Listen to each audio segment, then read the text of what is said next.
The test is in 4-part, Part 1, Part 2, Part 3, and Part 4. Now look at Part 1.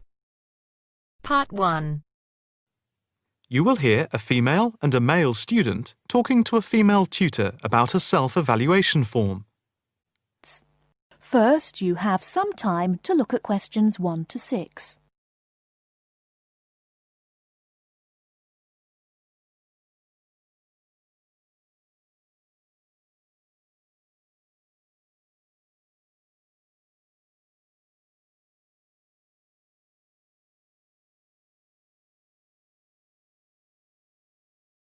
Now we shall begin. You should answer the questions as you listen, because you will not hear the recording a second time. Listen carefully and answer questions 1 to 6. Now, Mark and Anna, I have to say that I thoroughly enjoyed your joint presentation on the application of robotics in a non-industrial setting to the group on the 2nd of December, and it is clear that you have both devoted quite a lot of time and effort to it. Have you had a chance to fill in the self-evaluation form for the session? Yeah, we have. So, Mark, what do you think overall? Well, generally I felt the presentation worked very well. In fact, we seemed to hold the attention of the others throughout. And the pace of delivery was fairly even, as were the range of activities we organised. I agree with Mark, but I'm not sure we were comprehensive or academic enough. No comment, really, except that I don't think there was any question of it not being thorough. I think we were a bit too chatty and too jokey at times, rather than formal. OK, what do you think were the best areas? And which do you think can be improved on? Well, everything could have been improved on. I felt very good about the handouts. We'd spent a lot of time putting them together. They had a very professional appearance as we bound them into a booklet. To me, the handouts were the best part, as we had a very extensive bibliography and the booklet seemed to go down well. The booklet you did for the handouts certainly showed you had done a lot of work. But I think that you put too much material into it, and people got distracted by it. Perhaps you could have cut the handouts by about a third. I see. When I come to think about it, maybe you're right. OK. But there were times in the middle of the presentation where things did go a bit astray.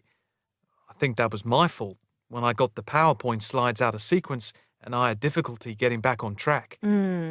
I also think we rated our technical ability too highly, especially when operating under pressure. I had never done a presentation with technical equipment before, so it was a steep learning curve for me in particular. Yes, I think you could have done with a bit more practice with the equipment beforehand. Before you hear the rest of the conversation, you have some time to look at questions 7 to 10.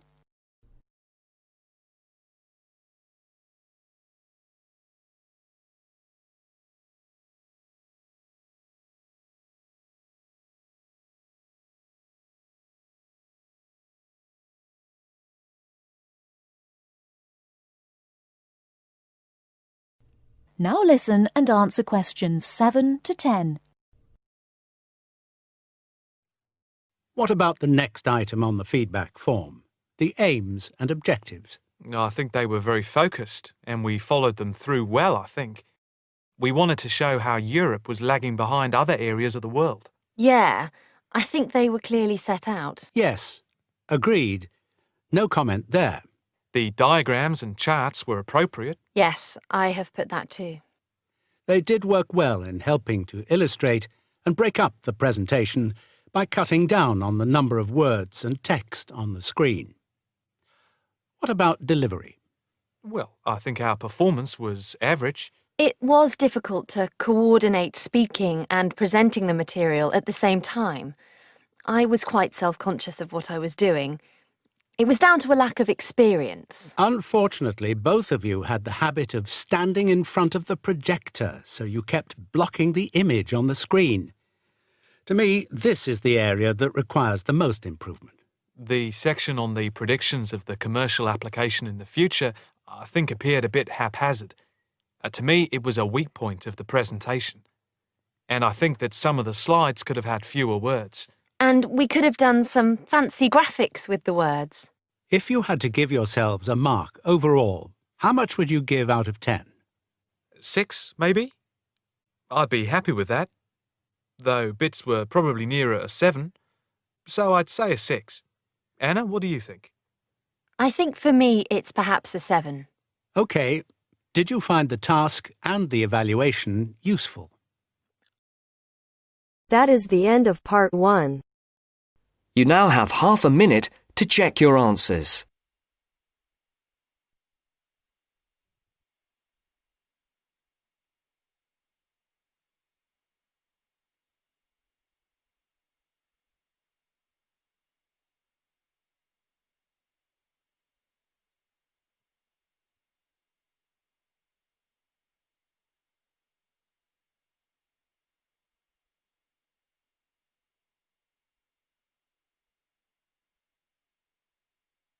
Now turns to part 2.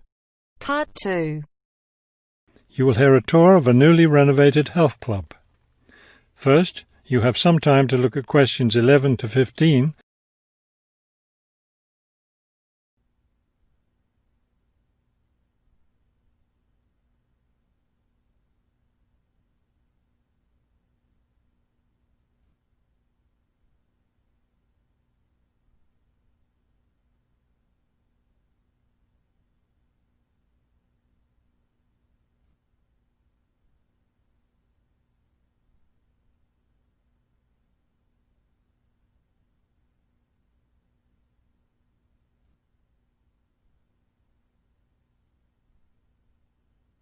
As you listen to the first part of the talk, answer questions 11 to 15.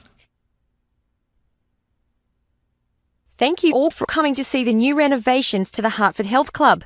I know you'll be as pleased as I am to see the wonderful results of our months of hard work to improve the club and bring you the best facilities ever.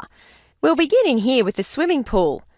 You'll notice the new colour of the adult pool, a lovely cool green. Now walk over here and look at the children's pool. It's the same green, but as you see, with brightly coloured sea creatures painted everywhere. Both of the pools needed painting, not only for maintenance, but I think the new colour greatly improves the atmosphere of this part of the club. Next, let's take a look at the locker rooms. Don't worry, there's no one using them just now. Doesn't it feel roomy in here?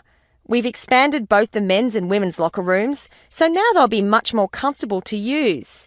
There are bigger lockers, a good deal more room in the dressing area, and more places to store extra towels and equipment. Be careful as you walk through here. The floor's just been polished and may be a bit slippery. Let's go up to the exercise room next. Here, you'll notice a new floor. Walk on it. Doesn't that feel comfortable? It's a special material, softer than the old floor, an ideal surface for jogging and exercising. They had to move all the exercise equipment out while they were working on the floor, but don't worry, it will be brought back in before the end of today. Let's step outside now and look at the tennis courts. We haven't done a great deal here except to the equipment. We replaced all the nets and the ball throwing machine. Otherwise, everything is the same as it was before. Let's walk down this hallway, and here we are at the club store in its new location. We thought here by the entrance was a better place for it than where it used to be by the swimming pool. But it still has all the same items for sale, sports equipment and clothes in the club colours. Before you hear the rest of the talk, you have some time to look at questions 16 to 20.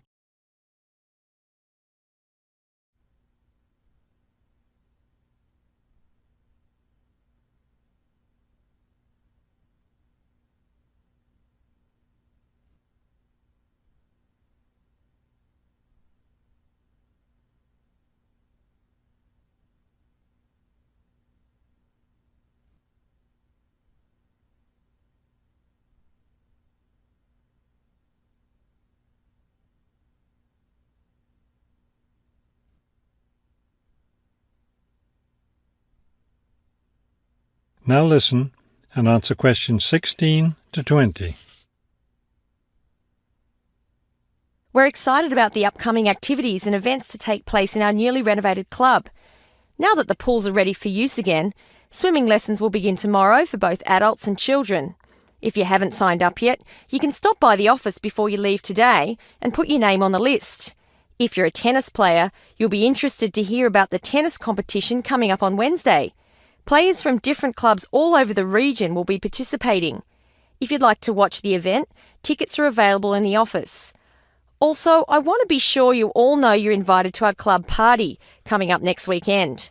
We're celebrating the completion of the renovation work, and we have a lot to celebrate. The entire renovation project was finished in just 9 months. That's 3 months less than the 12 months we'd originally planned on. We're proud of that, and proud that we came in under budget too. Because we've had such good results with this project, we're already planning the next one. We already have 2 indoor pools, and next year we plan to install an outdoor pool right next to the tennis courts. Details of these plans will be made available to all club members soon. All right, I think we've covered just about everything. Are there any questions? That is the end of part 2. You now have half a minute to check your answers.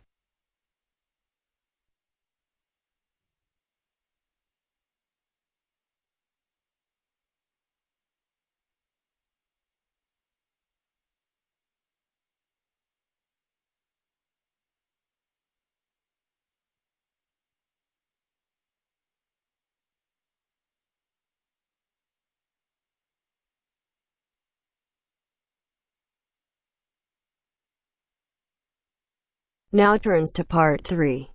Part 3. You are going to listen to a lecture on language learning.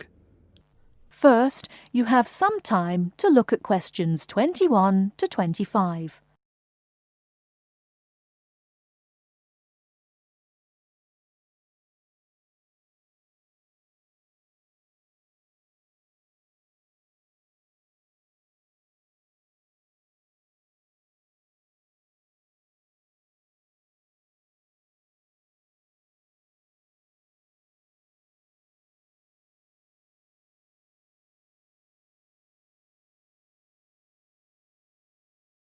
Now listen carefully and answer questions 21 to 25.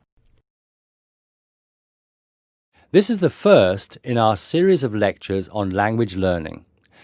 The topic I'd like to deal with today is what makes a successful language learner? There's been a lot of research into what makes some people learn a language faster than others. In this lecture, I'll summarize the main findings of the research into the subject. There are many factors that influence how quickly one learns a foreign language, of which exposure to the target language seems to be one of the most important factors to consider.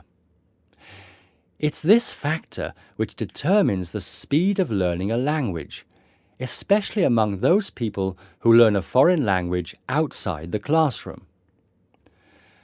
There are more people who did not learn a second language or a third language in the classroom, and I think that understanding how learners successfully learn languages without the help of a teacher can provide us with the key to how to become a successful language learner. Let's look then at the characteristics of a successful language learner. Motivation seems to be one of the key factors. Research into motivation has identified 2 main types: instrumental motivation and integrative motivation. Instrumental motivation is the kind of motivation that encourages people to learn a language for practical reasons, such as getting a job or passing an examination. Learners with this kind of motivation intend to use the target language as a tool or instrument to help them achieve a goal. Integrative motivation is what encourages learners to learn a language in order to communicate and socialize with others who speak the language. The primary aim for learners with integrative motivation is to use the language to integrate and identify with the community that uses the language. Immigrants, or people who are married to speakers of another language, are motivated in this way. Although most people have mixed motivation, research into language learning and acquisition suggests that integrative motivation produces much better results and is an important characteristic of successful language learners. Before you hear the rest of the talk, you have some time to look at questions 26 to 30.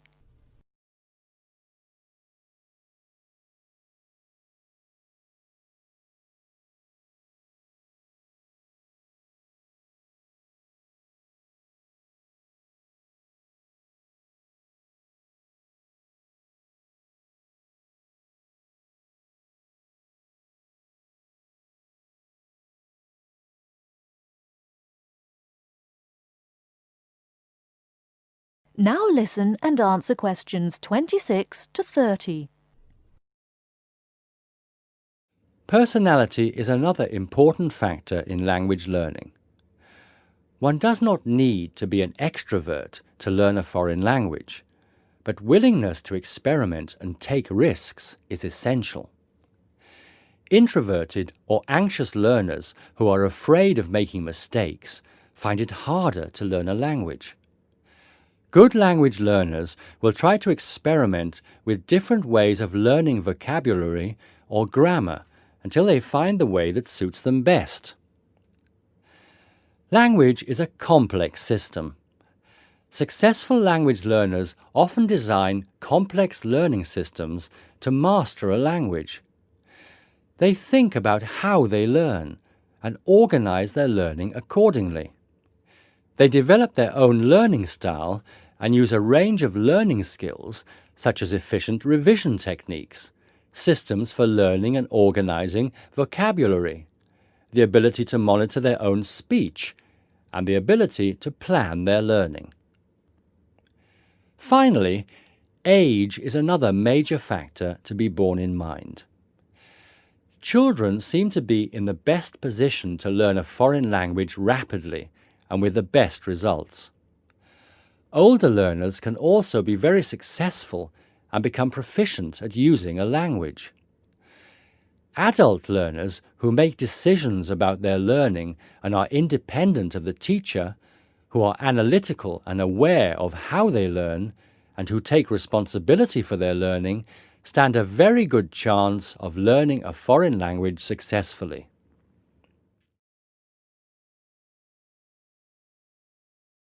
That is the end of part 3. You now have half a minute to check your answers.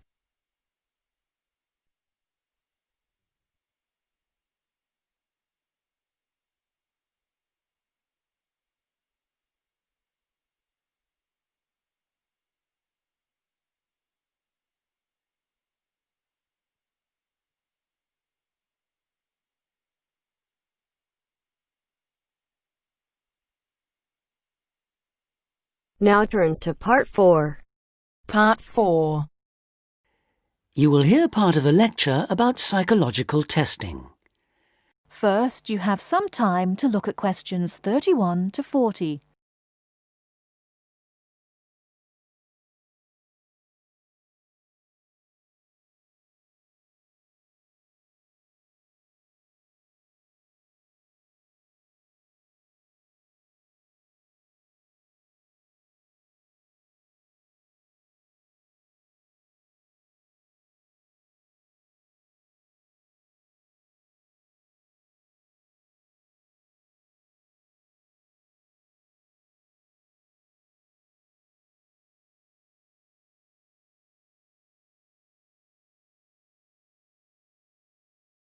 Now listen carefully and answer questions 31 to 40.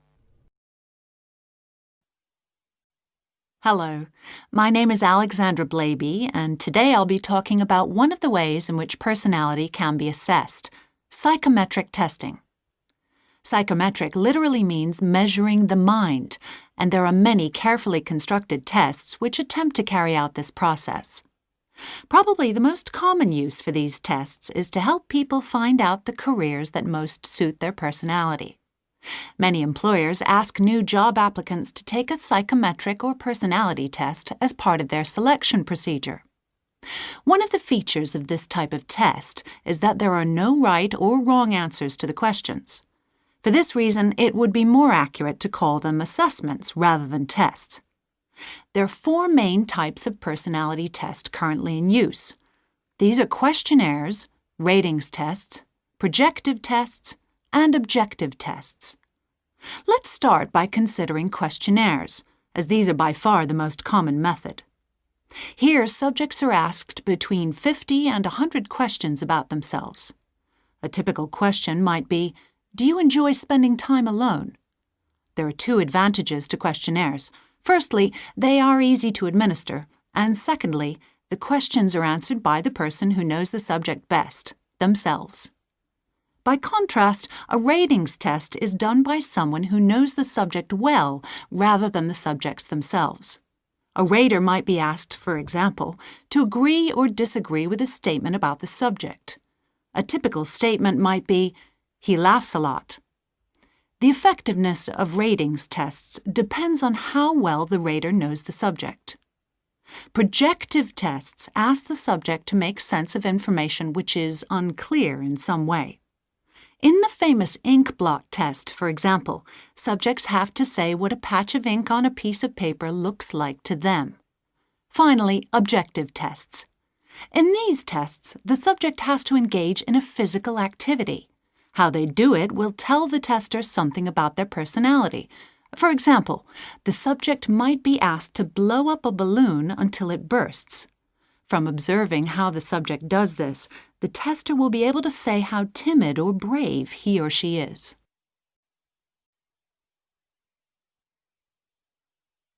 Perhaps at this stage we should clarify what exactly we learn about people from psychometric tests.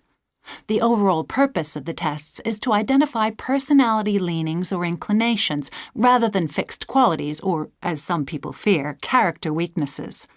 This explains why tests often include several similar questions. How consistently the subject answers these will enable the tester to reach an accurate assessment.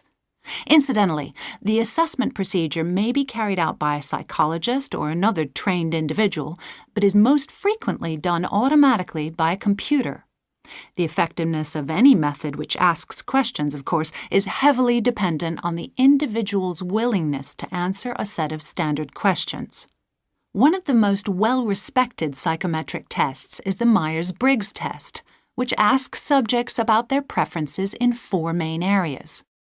Firstly, the test asks people where they direct their energy, to the outer world of activity or the inner world of thoughts and emotions. Secondly, people are asked how they prefer to process information, in the form of known facts or in the form of possibilities. The third area is decision-making. Do people make decisions on the basis of logic or of personal values?